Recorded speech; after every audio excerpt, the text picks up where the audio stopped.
başına. Ey gözüm ayna olmasın kaşına. Hatar yağışı yaman yatırlara.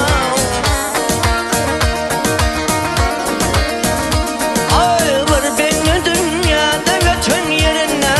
Üşüp yüzüne salla oturlar. Ey yavşadımdı Allah gerek diyerler. Kardeşten ağlasa kara yerler.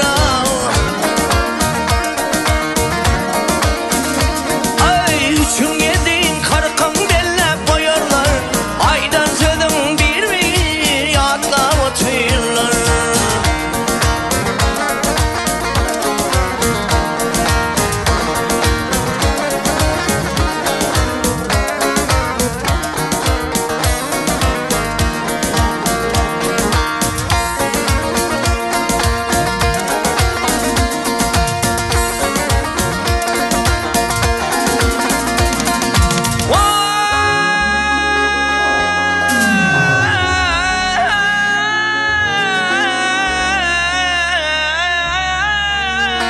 Yedin geçer kavrına renk solmayla.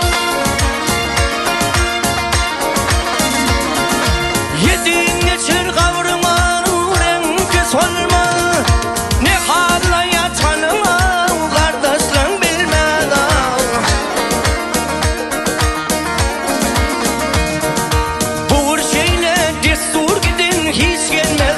Kardeşlerim yığılaşama hem koy etirler.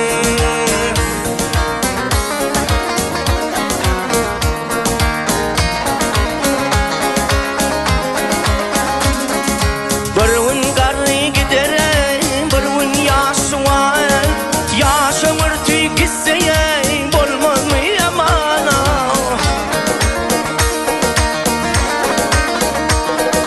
Mağtumulu atamaydı bir zaman. Köpler fikir yine dağın atıyorlar.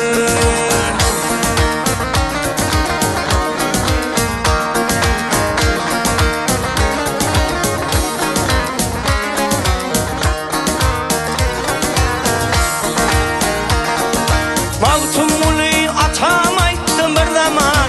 Molla verke atam dedi bir zaman.